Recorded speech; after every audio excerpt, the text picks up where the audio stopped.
Conversations with Artists, brought to you by The Smith Gallery and Fine Custom Framing.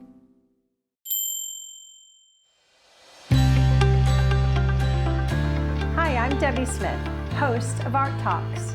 I'm so glad you could join us today. The reason I created Art Talks is because I wanted you, the viewer and the purchaser of art, to be able to have a conversation that you can remember with the artist, because we many times don't get to meet the artist in person, but this gives you a little bit more breadth about who they are, what drives them, what's their passion, who their muse is, what their inspirations are, what medium they painted with, and how they want you to perceive the work. But that's up to you as well. So we hope that you will sit back and enjoy this conversation with Jonathan Frazier. And if you please would, like it, share it, and subscribe to the Art Talks to You channel on YouTube. Thank you so much. So welcome, Jonathan. It's good to have you in the studio today and have your beautiful artwork hang. We are so excited to have you. Thank you. Yeah. So most of the work that you do, you are, as you say, a landscape painter. Is there anything, I know that you paint in oils and acrylics. Do you prefer one or the other? I do. I generally prefer oils if I have the time. There's just so much more you can do with them in terms of blending wet paint, because oils take so long to dry. That's sort of their virtue, is that you can block in shapes with oil paint and color and then kind of go back later and soften edges. So it's what I prefer when I have the time to work with it that way. And do you usually do plein air work, or do you do a combination of plein air work and studio work? Good question. I do both. So I like to have the pieces begin out in the field, out in real life, and it just comes together so much more easily and naturally that way for me. There's so much more information to look at that you can sort of pull in together that you wouldn't get if you were working, say, from a static photograph. Right. But once it's underway, I do like to bring it home and let it dry, take some time away from it, and then come back with refreshed perspective and, you know, just sort of make the more creative edits and touches, you know, bringing in more color and playing around with form a little more. So it's definitely a hybrid approach, starting in the field and then playing around with it later on in the studio. And is there a particular place that you like to paint the best? You know, if you go to a particular place, and I know some of the answers to this question, but, you know, just so that you can tell us what your opinions are, where you like to paint the best. There are definitely places where I just get a very good feeling, and where it's easy to paint, and where there's just a multitude of things I can work from that are, you know, within my interest, that lend themselves to me infusing them with a certain energy and a mood. So starting closest to home here, we have the Susquehanna River, which I painted for many, many years. Yeah. Well, it's a pretty amazing place to paint. I mean, it's a place to be. It's a great place to be, but just to be able to paint there. And what does your makeup look like? Like, you go out, and do you have a box? Do you have an easel? What do you look like when you go out? So when I go out, I have the classic French easel, which is looks like a wooden suitcase. Okay. But then you unfold these tripod legs from the wooden suitcase, and then an easel pops up from it, and a drawer comes out, and that's where I store my brushes and paint. All right. So it's very, there's a very old way of working, but very efficient and self-contained. Yeah. And is there a particular palette that you like to use in your paints? Do you bring all your paints with you, or do you bring, I mean, if you're going out on a particular day, is that a weird question? No, I have my staple colors that I always have.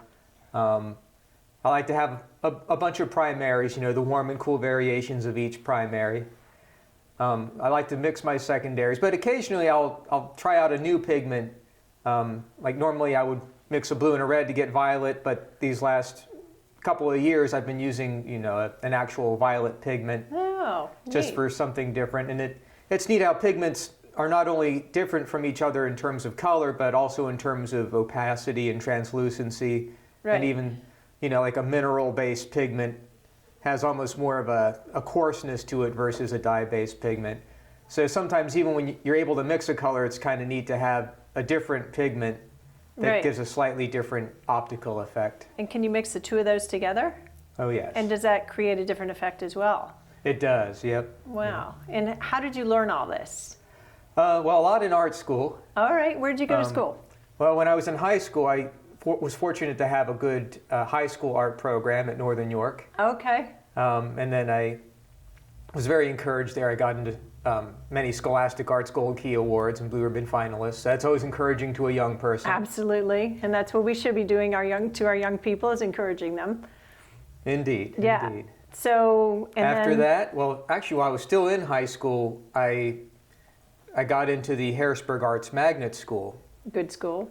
Which was fun. And for those that aren't familiar, it was a school that the city of Harrisburg had that pulled in students from outlying school districts, hence the name Magnet. It was a very popular concept at one point. I never knew that was what that was for. But now it's sort of similar to CASA. Yeah, so similar.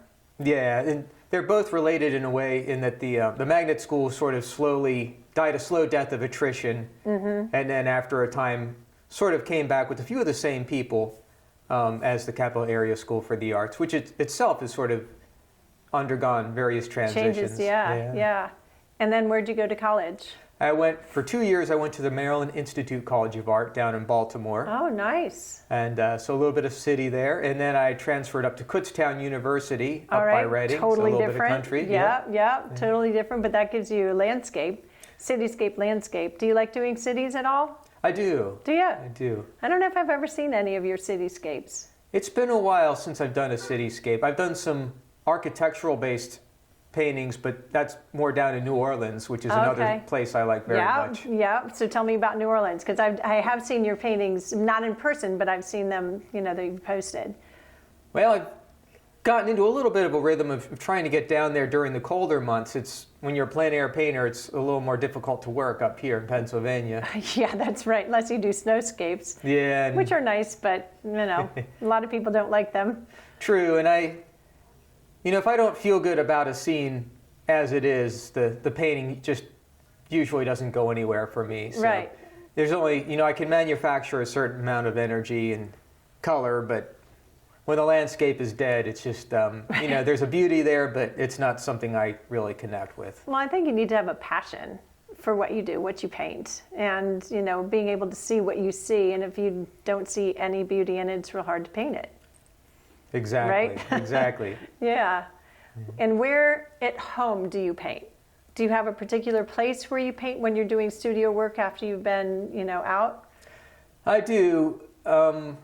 It's basically the dining room. Oh, so. Hey, we do what we can. Nobody dines there anymore. It's just all the art stuff. Because once you set up a working space, you can't be constantly putting things away and getting them out. And especially with oil painting, I have all these. Well, even this morning I was priming some surfaces to work on. So there's just all these panels and canvases sitting around in various stages of drying and curing, and it takes up the whole room. But well, I don't know if a lot of people know what it takes when you prepare a canvas or a board to paint on. Can you talk a little bit about that? Because I think again, people think you just add paint to this, and it's not the way. True.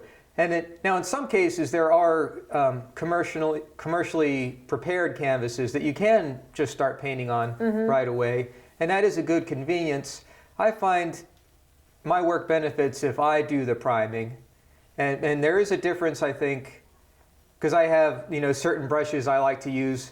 So, just to rewind a little bit, oil paint is called oil paint because of the linseed oil that's in it. And a lot of oils, especially linseed oil, are a little bit on the acidic side. Okay. Now that doesn't hurt the pigment, but if you're painting on a canvas or a surface that isn't protected from it, it can sort of eat into it over time, and then you get the yellowing and and worse, way down the line. Right. Well, I do an awful lot of restoration, so it pulls away sometimes too.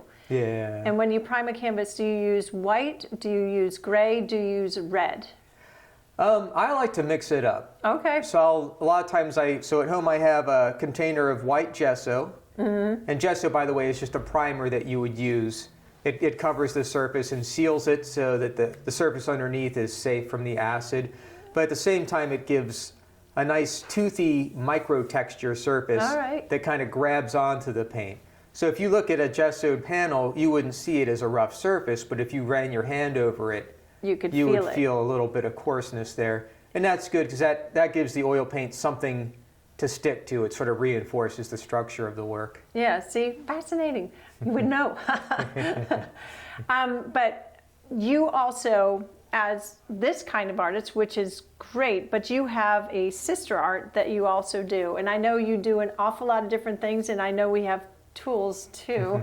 But can you tell us a little bit about how they became connected? Because I don't even know if you know that I heard you play for one of the first times when you were at the State Museum of Harrisburg, and you were playing piano for an opening that I was affiliated with, the State Museum. It must have been in the late 80s, early 90s. Okay. I've done a few different ones there. It was either the Pennsylvania Watercolor Society on the second floor. No, it wasn't. It was on the first floor. Okay. Right in the main, right outside of the gift shop. Oh, yeah, I remember that. Yep. And that's the first, I mean, I didn't introduce myself. I didn't know you, didn't know that you were an artist at that time. And then I also saw all of your work when you used to do all of the pen and ink drawings, which is another aspect of what you do, but the pen and ink drawings that you did for the Historical Society of Harrisburg. Oh, yes. Which are amazing. And I know that you said that when you do those, you don't use a straight edge. You just not paint it, but you actually just draw it. That's correct, yeah. And it's funny, years ago when I started doing them, just for fun, I tried a few ruled lines using a ruler in the drawings, and I realized pretty quickly that the perfectly straight line actually stood out. It was sort of alien against the other lines. Yeah, well, that makes sense. I mean, when you put bricks on, there are some people I've seen them just do them, and bricks aren't like that. I mean, you've got mortar, and I mean, you know, you certainly want to build a straight house, but I don't know if you want to paint a straight house. True. It's not as interesting. But your work there, I mean, it looks like you use a ruler, but in a good way.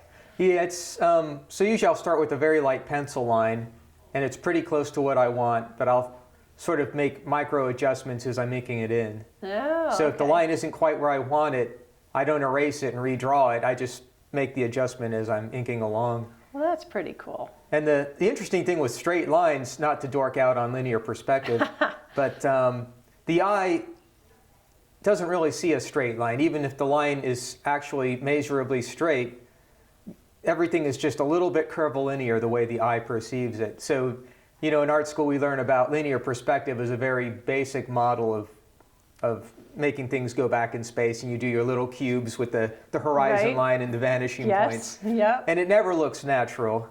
And it's, you know, everything has just a slight curve to it. Otherwise, if you had a vanishing point there and a vanishing point here, and you're looking at a flat wall, that wall would just come up to a point. And it doesn't. Right. It's more like a huge, I mean, barely perceptible curve. So a straight line doesn't really look right anyways. Yeah. Very interesting. I mean, seriously, I did not know that. Do you think it has something to do with the curvature of the eye? Or is it just the way things... I think the curvature of the eye has a lot to do with it. Yeah.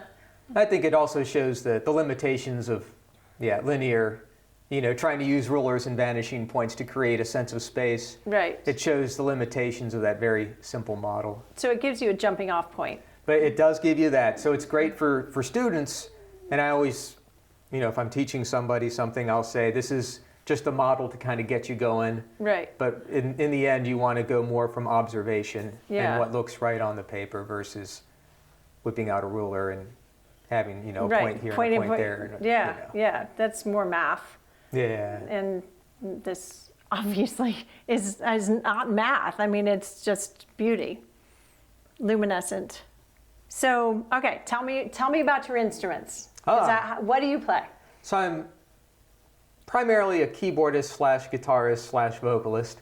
All right. But I'm a little ADD, so I started getting into other things. I like electronic music a lot too. Okay. So when I play the keyboard, sometimes I play a piano, and sometimes I'll have more synthetic things happening with, you know, playing around with the sounds themselves. And, you know, I'll hit a note here, and then I'll turn a little knob up here that'll change the color of the sound in real time to kind of give it expression and movement. So I'm very open-minded musically to digital things, but I also love, you know, acoustic instruments that make their own sound without me having to program them. And right, which is nice. Yeah.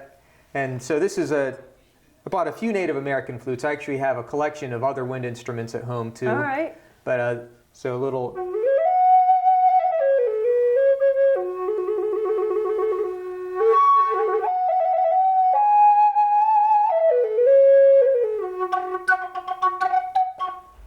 But very neat, yeah. sometimes I'll play a flute with one hand and a keyboard with the other, or Right. I'll play a flute with one hand. I've seen you do that, yeah. Oh, yeah. I've seen you. Which is fun, or I'll do, Wow. That's amazing. But I mean, if you think about it though, your music colors probably your work in the way that you paint too.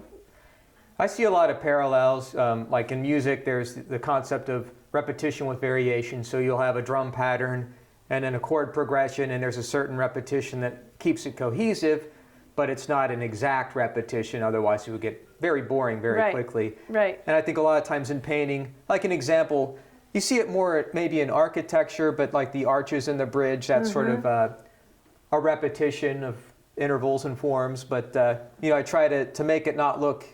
Every arch doesn't look exactly the same. Some are more rendered and some are more soft and kind of indescript. And yeah, but as you're looking at it, if you took a picture of that, it wouldn't be that way either. I mean, just because, again, going back to the perspective, because they're going to look different. They're going to have different coloration depending on how the light hits it, too.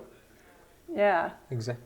And then I think even more so repetition with the little box cars on the bridge. There was no train there when I painted it, but I wanted to break up the space, so I had, kind of different colors breaking it up, and some places where it might be a flatbed where you see kind of a break. And nice. So it's not all like exact, it's not like every box is exactly the same size and the same color and the same space from each other. There's a little not too much, because you want to you still want to keep a rhythm there, but. And what kind of brushes do you usually use? I love the good old hog hair bristle brushes, because you can really get a thick amount of paint on it and really deliver it to the piece, and you can have nice thick brush strokes. But you can also, with a light touch, you can sort of finesse paint that's already there to blend soft edges. Right. So 90% of my brush work is usually with the bristle brush. And do you have a particular kind that you like? Do you like the cut? Do you like the rounded? Does it matter in what you're painting? I like to use Filberts a lot. Okay. I see that as sort of a happy. So a Filbert, we have different brush shapes, and some brushes are, the tip of the brush is round. Some, the tip of the brush is flat, like a brush you would use to paint a house. Yep. And then we have the Filbert, which is like a flat brush, but the sides are rounded just a little bit. All right. So that's a fun, versatile brush. You can get broad strokes pulling it down one way, but you can turn it sideways and get very fine lines. So that's a lot of fun. But I like to have a mix, because I'll pull out a round sometimes or a flat. Just to, even just to get a few strokes down, just to create a little variety. Yeah. Well, and I noticed too, texture. I mean, the way that you paint, I think it has to do probably with how you apply it and what kind of brush you use. Would you say that that's true? It does, yeah. The type of brush, and like there's the thicker paint across here. And I think with some of that, I kind of put it on. I loaded a palette knife, and I went very carefully. Okay. I was going to ask you if you used a palette knife as well. Yeah. Very neat. Very neat. And then here, even it's probably hard to tell, but even after I knifed it down, I took the tip of the knife and sort of did a little like horizontal incising across the paint while it was still wet to kind of create that surface. Yeah. So very neat. That's fun. A fun thing you can do too is to put the paint down and then kind of scrape it up selectively here and there using the knife. That's cool. It's technique. And learning it for however many years you've been doing it, a number of years. Yeah. And this is one of your newest pieces, right? Yes. Yeah. It's very nice. Thank you. Very, very nice. I like it. And I like the color and the movement. So when you paint, do you paint for yourself without any purpose? Or do you paint to instill a feeling? Or I don't want to put words in your mouth, but when you paint, what is it that you want the person that's viewing it and taking it home, what do you want to get out of that? Well, I sort of see it as a Venn diagram. Okay. So first off, it has to be something I really intrinsically like. Mm-hmm. And second of all, it's something where I can to me, color has a certain vibrance and energy. So it's important for me if I'm painting on a gray day, maybe I'm inspired by the forms I see, but I'm not so inspired by the color. Right. So there I'm making creative choices already. Yeah. By brightening things up. And then also I think sometimes I may see something that's very specific that I like, but I realize that if I paint a very specific thing, other people may not really relate to it if it's too specific. I understand what you're saying. So, and that's sort of the beauty of the Susquehanna River. Everyone's familiar with the river here, but Right. I could go across the country and everyone has a river that they have some attachment to. And Right, and it transcends that. Yeah. And it's sort of like what art does. It transcends a lot of different things, and it raises our vibration as a people. So it's sort of like what music does. It's the same thing that what visual art does, which is really cool that you are able to do that. And I'm fortunate to be involved in this world that does raise our vibration and transcends any barriers that we have. Yeah. Is there anything else that you'd like to add that we didn't touch on? Let me think about that for a minute. I know. Well, I know we went through a whole bunch of different things. Do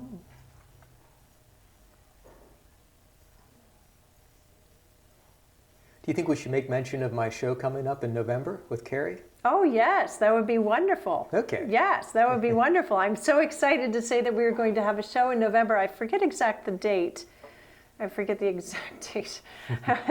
What date it was. But in November, Jonathan is going to pair with Carrie Whistler Thomas, and they're going to have a show here in the Atelier, which will be wonderful. We'll have an opening exhibition, and then they'll have their pieces on display here for purchase for about 3 weeks after that. So look for more information on the website as well as here.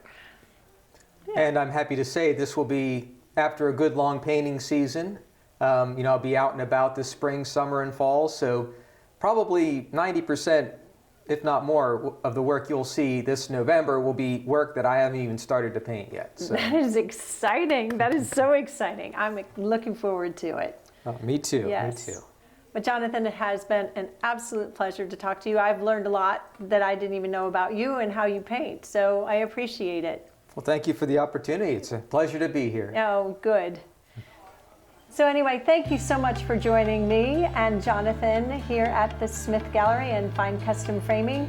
If you would like to see more of Jonathan's work, please come in. The gallery is located at 190 Reno Avenue in New Cumberland. And then you can also check out the website, which is fineart2u.com. Or you can give me a call at 717-774-4301. And again, thank you for joining us and dropping in on this conversation. Remember to like it, share it, and to subscribe, and keep our vibration humming. Art Talk!